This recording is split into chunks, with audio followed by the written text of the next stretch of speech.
Ay di mapigilan, talak ng talak, di rin mapagsabihan. Kaya yan na, ginawa ng podcast, ang Tambalan. Hey! Tambalan na! Magandang araw mga kabisyo, mga tambalanista! Oy, special episode. Oo nga. Merry Christmas ha, in fairness. Christmas ba? Pinaghandaan mo naman yung araw Grabe na naman. to. Uy, na-miss nyo ba magkaroon ng video yung podcast namin? Oh, di ba? Ang sarap. Oh, di ba? Christmas sa Christmas. Oo nga. Sang naman yan? Sang mantel ko kaya ginupit. Para nakita ko, yung nasa ilalim ng Christmas tree. Nakataikot na gano'n. Masyadong malaki. Okay. O, sabi ko, may nasirang tela. Oo, gupitin natin, gawin natin Hindi mo ipagkakailan. Hindi mo Valentine's Day. Hindi. Di ba? Ako lang ba yung friend mo na magsusuot ng mga ganitong Christmas outfit? Siyempre, hindi naman. Hindi dapat sinabi mo para tinernuhan kita. Para ano? Ba't may ganito ka ba? Meron din naman. May mantela. Meron din kayong, ano ba tawag doon? Christmas tree. Base towel. Base towel. Yung ganon. Grabe, partner, Pasko na. Oo nga. So this is a special episode. Oo, special episode ito to talk about January to December. Natatandaan mo ba? Teka nga. Mula January hanggang December. Yung suot ko ng brief kahapon, nakalimutan kong tanggalin eh. Suot ko pa rin siya hanggang ngayon. Yung mga nagdaang araw pa ba? Hindi na natin aalalahanin. Pero ang sigurong magandang pag-usapan, ano nga ba, bukod sa, of course, we've mentioned it sa last episode natin, ano nga ba yung mga special, yung mga highlights 'di ba, of our podcast. Di pakinggan niyo na lang po para malaman. Pero syempre, babanggitin ko lang din ulit just in case hindi niyo you missed it or gusto niyo lang pong ulitin. Ako, para sa akin, because it's on the latter part of 2024 at talagang yun yung mga naaalala ko talaga. Of course, it would be our the recording after our goodbye episode. Kasi doon ko, yun, very memorable yun sa akin. Kasi doon ko nalaman na si Chris Chuper, after niyang lumabas ng Manila Broadcasting Company, naka-move on na po siya. Doon niya po ni-reveal na naka-move on na siya. Nakakaloka. Sabi niya, basta ako naka-move forward na. Tapos ako, ang Nicole, yung ilang linggo ba? Or inabot ng months? Hindi na, mga 2 months, 3 mga 3 weeks ako. Yung intense 3 weeks. Tapos yung may mga aftershock. May mga isang linggo pa yan. Mga ganyan, di ba? Medyo mabigat nga yung pinagdaanan ko talaga. Bakit? Matanong ko lang bakit. Sabi na-mention mo nga, di ba, sabi mo parang itong breakup mo sa isang serious relationship with a real boyfriend. Yun ang partner, hindi naman kita jowa. Pero sa panaginip nga, hindi tayo nag-sex eh, di ba? Hindi ka sure? Hindi ka sure. Kaya nahirapan ka mag-move on. Sineryoso mo, panaginip lang yon. Ayaw na. Masyadong mainit. Alam mo, hindi ko din talaga alam, partner. Promise. Sabi ko nga ang galing din talaga ni Lord kasi hindi niya tayo ginawang super close. Kasi parang feeling ko, partner, kung super duper close tayo. Ka talaga. Alam mo, kahit hindi ako ganun na person, baka maging suicidal ako. Ewan ko, di naman natin masasabi. Pero one thing's for sure, God really knows what He's doing. Yes. So yung magic of the Tambalan has always been yung pagiging spontaneous. Si Troy ka nga, may masugid na tambalinsin, tinanong niya, anong magiging topic? Nene pa lang. Sabi niya, anong topic niyo po? Sabi ko, hindi ko alam, bahala na. Kasi it has always been like that. Tapos, nakaka-amaze lang po din talaga kasi nga, hindi kami magkaaway. Pero hindi kami close. Like, we don't watch a movie together or hindi ko siya ayain na mag-inom. Ganun, parang, hindi naman sa last person to ask. But, okay lang kahit hindi siya yung piliin. Kunyari, may group of people, okay lang kung hindi siya pipili. Pero kung halimbawa, sasabihin may bayad, tapos kailangan magtambalan, siyempre, present yun. Basic, kami napipili namin isa't isa, pero hindi namin pinipili yung isa't isa on a personal level. Correct. Kaya hindi ko rin talaga maintindihan. Siguro, hindi ko grabe yung magic, no? Ako din, hindi ko rin ma-explain. Kami po, mga bigyan, 20 years na kami together, di ba, as on-air partners. mahirap hanggang ngayon hindi pa rin namin may paliwanag yung timpla na parang kumbaga sa magnet nag-swak yung positive and negative anong tawag ba doon? Energy. Polar ends. Hindi ko sure. Biglang nagdikit kasi kung positive to positive, pareho tayong halimbawa for example ng ugali. Malamang nag-repel na tayo. Pareho tayong, siguro kung pareho tayong extrovert, o pareho tayong introvert. So positive, negative, hindi magsaswak. Hindi swak So sa magnet, positive, negative kami. Introvert, extrovert, and anything in between. Lahat. Ganun yung personalities ng tambalan. Kaya nagswak ka. Parang ganon. Pero may timpla na hindi namin maipaliwanag na bakit. Wala kaming pinag-usapan na bago kami umupo dito ngayon. Correct. Wala rin topic. Wala rin lahat. Pero, meron lang tayong time limit kasi may kailangan akong gawin. Pero ibig sabihin, kahit kung wala akong time limit, feeling ko kaya natin mga 2 hours and 6 days magkausap na hindi close, diba? So yun. So I think kung merong talagang one of the highlights of this year sa aming podcast, it would be that recording right after kasi grabe po yung iyak ko. Wala lang talagang video podcast pero sabi ko, gusto ko umiyak talaga. Kasi nung naalala ko yun, audio recording lang siya mga kaibigan. And tapos na po yung recording namin. Nag-wrap up na kami. Pero si Nicole ayaw pa lumabas. Hinahalay niya po ako. Si Chupa nagpahalay naman. Charot! Sabi ko, minsan lang doon, tapos na naman, di ba? Wala na magdududa. Huling hirit, huling ariba, di ba? Huwag kang ganyan, umaasa pa rin si Troy. May mga umaasa pa rin. Huwag kang ganun, no? Huling ariba, huling taldag, kumbaga. Partner talaga. Parang sabi ko, parang hindi ko siya, hindi ko mapaliwanag talaga. At up until now, wala naman akong regret sa paghalay ko sa'yo. Charot! Kasi tagal sabi ko nga, tagal po namin magkayakap sa recording room. Kami lang dalawa, tapos madilim po yun. Kaya lang pag medyo may tumingin ng pakanan ng konti, iba yung iisipin nila Nasa trabaho, may kakaibang ginagawa yung tambalan. Ganun. Na hindi naman sila ganun. Ganyan. Tapos paglabas ko, basa-basa pa yung ganito. Iisipin nila, baka may pumulanggit, di ba? Pero luha po ni Nicole Ayala yun. So, ganun yung grabe yung emosyon niya na. Sipon yun, partner. Hindi yun luha. Kala mo kaya pala malagkit. Totoo yun. At never ko naman pong hinag si Chris sa tanan ng buhay ko. I mean, wala. Nakakadiri po kayong magyakapan yung... Hindi, tsaka kahit hindi nakakadiri, ba't tayo magkayayakap?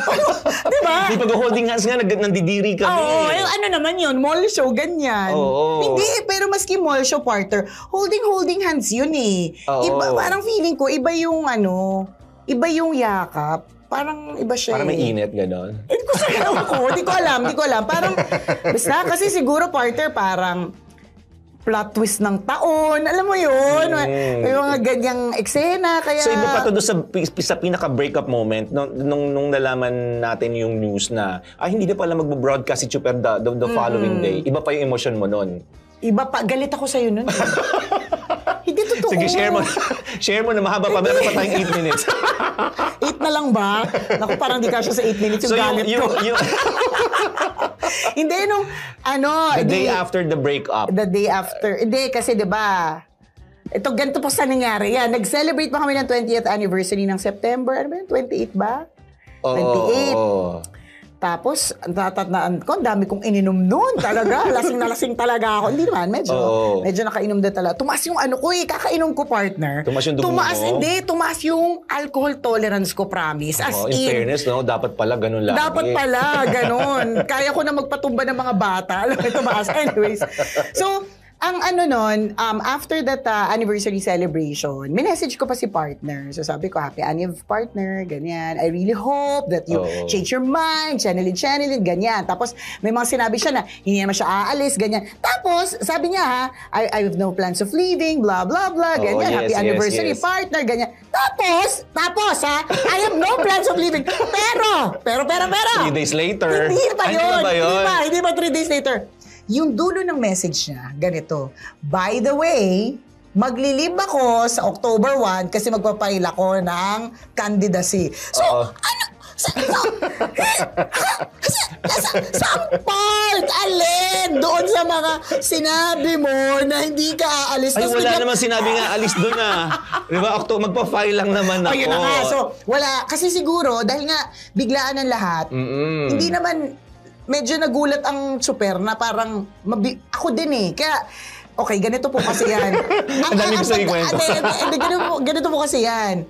Ang usapan namin nung isa naming boss, parang hanggang next year before the campaign yun yung period. anticipation. It's supposed to be until before March. the campaign period. So parang March. it gives us time to prepare. Kung ano man, di ba? Parang it gives us time to prepare kung paano ba yung gagawing separation. Correct. Or, so mahaba talaga. Di ba sabi pa nga ng boss, so thank you for telling it to us wala this siyang sinabing early. thank you. Wala. Hindi ko matandaan. Dahil biglaan pa rin yun. Anong thank you ka dyan? Oo, man. Wala siya. Hindi, pero ibig sabihin, wala siya sinabing thank you. Ibig sabihin, there's not really enough time, but there's time kahit papano to come up with a new segment or gumawa ng storyline. Kasi March ba or April ang campaign period. Mid of March. Mid of March, ganyan. So, yun yung parang huling usapan. Although hindi ko talaga mag-gets yung sinabi mo talaga doon na wala kang planong umalis, pero pag nanalo ka naman kasi aalis ka. So ano yun, di ba? So hindi ko alam mo, gulong-gulo talaga ako. So anyways, tapos biglang at the end of it, sa dulo, magka-file siya ng candidacy na October 1. So sabi ko, okay, sige. Tapos nung October 1, naka-receive ako ng memo from upper management na number 1 to all station managers. Tapos number 1, nakalagay doon sa memo, lahat daw ng personnel na mag-file ng candidacy are deemed resigned. So, hindi ko na nabinasa yung the rest. Tinatawagan ko na si Chris. Tumatawag na ako sa kanya. Hindi na siya kasi, mapakali. Hindi na ako mapakali kasi baka lang hindi pa nag-file. Quezon Province to. Kung may way lang ako. Puntahan ko nga si Jupiter sa Lokban, now na. Sasabihin ko sa kanya may memo. Ganyan. Partner, kung may way lang talaga ako makapunta sa Lokban, gagawin ko. Sabi ko sa'yo, para sa lalaki, ginagawa ko yan, di ba? So, gagawin ko rin yan para sa'yo. Lalaki ka naman, di ba? So, yun, alam mo yun, tapos hindi siya ma-reach. Wala talagang ganyan. Until, I asked parang friends na taga dun sa area, ganyan. Sabi ko, research nga kayo, baka meron na nakapost na anything, ganyan. So, finorward niya sa akin yung isang post na may pabanda, tas going na kayo to the, tas hinahanap ko, sabi ko, asa si Chupar? Nasa unahan pa talaga. Okay, so sabi ko, okay, so it's a confirmation. So, yun na. Hindi alam ni Chris yun na may ganong memo. So, then, did I tell you that on that day? Or nung finally nakausap kita? Or the next day? Late ko na siya nabasa. Pa-morning na, parang ganon. Parang ganon. Tapos ang tanong niya, sabi ko, partner, ito yung memo, just to let you know, ganyan. Syempre, bilang sa akin naka-address yung sulat, hindi ko sundin. Of course, ang isang company ay tumatagal na maraming taon because of its rules and regulations. So, wala akong ibang pwedeng magawa kundi sundin siya agad. Kasi yun naman yung nakasulat. Ganon. So, nagkandagulat talaga. So ako, sabi ko nga sa'yo, nagkandagalit. Sabi ko, nakakainis talaga. Sobrang inis talaga ako to the maximum level. Parang, nakakainis. Hindi niya talaga sinabi ng advance para sana napaghandaan na, nakakausap naman yung mga boss, which is nakakausap naman kasi. While there are rules, some rules can be, alam na natin yan, di ba? Can be on bended knees. Mga ganon. So, from October 1, tinatanong mo partner, hanggang yung before mag-goodbye episode, galit talaga ako noon, parang nagagalit alam talaga nyo, dapat ako. talaga may alak dito. Dapat Troy ka, kaya 30 naglagay ka dito. Hindi, mataas ng alcohol. Isang long neck. Mataas ang alcohol tolerance ko. Hindi nakakayanin ng isang long neck. Isang box tayo. Sarap. Para mas masarap sana yung naging usapan, di ba? Tingnan nyo mga kaibigan, wala pang alak to, pero punong-puno ng emosyon no? Pero ilang buwan na yung nakalipas, intense pa rin yung emosyon. Tama naman, I agree. Kasi yun talaga yung highlights Yun talaga. Yun yung parang turning point sa buhay ng Tambalan. Turning point sa buhay niya kasi nalaman niya mag-isa na lang ako. Totoo. Kasi ako naman kinabukasan wala na akong trabaho. So, turning point din. Kapag tinatanong ko sa Chopper, inis na inis ako. Tatanong ko siya, partner, kumusta ka? Eto, bam. Sa isip-isip ko, Tanga kasi, kaya mo, hindi man lang pinagplanuhan ng lahat. Nakakainis talaga. So, nagagalit talaga ako. Tapos, yung hindi naman ako pwedeng magalit talaga ng matagal. Alam mo yun? Uy, naku, chine-check mo ba yung banyo nyo pag naliligo ka? Bakit? Baka maraming nilalagis na buhok. Madami na partner. Ano ka ba? 15 pieces na lang yung hair ko. Kapag ka ang buhok ko tinali mo, try mo. Mga 35 na ikot ng rubber band. Ganyan part ng paglagis ng buhok ko, ikaw. Yan, yung ganyan. Kasi baka mas stress ka na ng bonggang-bongga. Hindi naman. Okay na. Kumbaga, Watch out for it. Ito ay ano na lang naman ano tawag doon, looking back to the year, the year that has passed, diba? Hindi na ako galit. Wala na yung pag nagkukwento lang ako, naalala ko lang kasi talaga yung emosyon ko nung time na yun. Oo, naalala ko lang talaga na nung una pa nga, ayoko nang mag-goodbye episode. Tapos na-realize ko, ganito, hindi na para sa'yo para sa sarili ko na lang. Kasi pag umalis ka, tapos walang goodbye episode, di syempre yung bashers, ako na naman ang sisisihin, ako na naman ang may dahilan. Ikaw naman tong umalis, di ba? O ikaw naman tong tatakbo. So, and plus, our tambalanistas really deserve an explanation. Hindi naman pwedeng isang araw ni Hainihoy biglang si Diego na yung kasama ko or biglang dead ba na lang ako, biglang hindi na kita pinag-usapan kasi parang lost ako nun, partner. Hindi ko alam kung pwede pa bang banggitin. Lost in the dark. Dapat nagdala ka ng lampara kasi. Liwanag sa dilim, di ba? Hindi, dilim. ang nun kasi, partner, ang directive was no mention of tambalan, no mention of Chris Chuper, ganon. So parang, di ba, isipin mo, isang araw kasama mo siya, tapos bilang the next day, hindi na siya minention, di ba? Peggy na ba siya? Diba? Nag-message sana po, okay lang po kayo, sabi ko wala nangyari masama. So, tapos yun, kaya sabi ko, of course, deserve ng mga tambalanista. And then yung boss din natin ang sabi, of course, Chris deserves a goodbye episode. So nung pumunta dito si partner, medyo galit din talaga ako. Tapos iniisip ko talaga paano ko kaya ito tatawid nang hindi ako naiinis. Nagagalit ang iiyak. Sabi ko, alam ko na, magpapamakeup ako para kahit papaano, di ba? Hindi halatang punong-puno ng emosyon na may pinagdadaanan. Correct. Pero grabe, no? Grabe yung emosyon nung time na yun. And para sa akin, it's really emotion-filled kasi hindi lang ako yung naglabas ng emotion, pati si partner na hindi nangyayari. Kaya siguro mas lalong naguluhan yung puso ko. Kasi yung setup dito, madilim. Tapos may background music, tapos yung mga tao, pag titignan mo, parang malungkot. Parang may namatay. So talo yung energy ko. Natalo. Talo yung energy ko. Nagano na siya. Hindi kinaya nung umayon na lang sa sitwasyon. So, mas lalo akong na broken nung si partner ay nag-express ng damdamin na hindi niya ginagawa for 20 years, diba? So, yung ganon. Kaya yung recording after that, yung episode na Thank You for 20 Years, if I'm not mistaken, yun yung title. Ito ba yung malakas yung background music? Yun yung background music na pinapalitan ko kasi parang gusto ko na magdrama pero yung 40-year-old me na masakit yung ulo kapag ka may malakas na background music na lulurky, diba?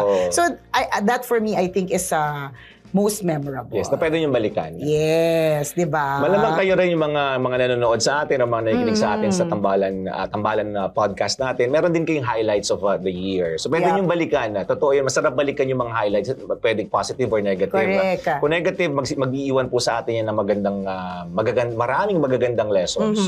Kung positive naman, i-cherish po natin yun. Correct. Sana mangyari ulit next year. Tama. At saka yung mga nagsisend sa atin at nagtatag ng kanilang Spotify Wrapped, tas tayo yung kanilang top podcast. Yes. We thank you so much. At yung kahit wala pa yung Spotify Wrapped, yung kapag during the course of us posting our podcast throughout the year, tapos meron silang part na natatouch sila, na natutuwa sila, yung mga ganyang klase mga eksena. Well, thank you kasi at least alam namin na yung pinag-usapan namin is something that makes sense, something that touch you. So, yun. Just continue to express how you feel for whatever it is na topic namin sa podcast. Para gets din namin na, okay, trip pa rin pala nila yung mga ganitong topic. Next season ba, partner, mag-horror na ba kami? Kasi hindi nyo na-trip yung mga ganitong topic. So, may iba naman, diba?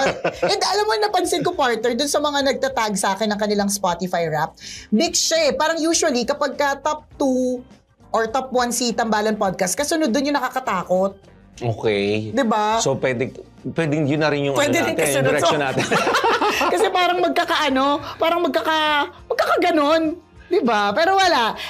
Nakakatuwa lang talaga always yung Spotify Wrapped kasi it makes you remember lahat ng mga Lahat ng mga celebrity, no? Hindi, tsaka partner. Tinatag ka, huy, nakakataba ng puso. Kasi ibig sabihin na-appreciate yung ginagawa namin. Tama. Yung daldala namin, yung pag-ingay namin, yung pangit namin boses. Yes, yun talaga yun. Pangit yung boses namin.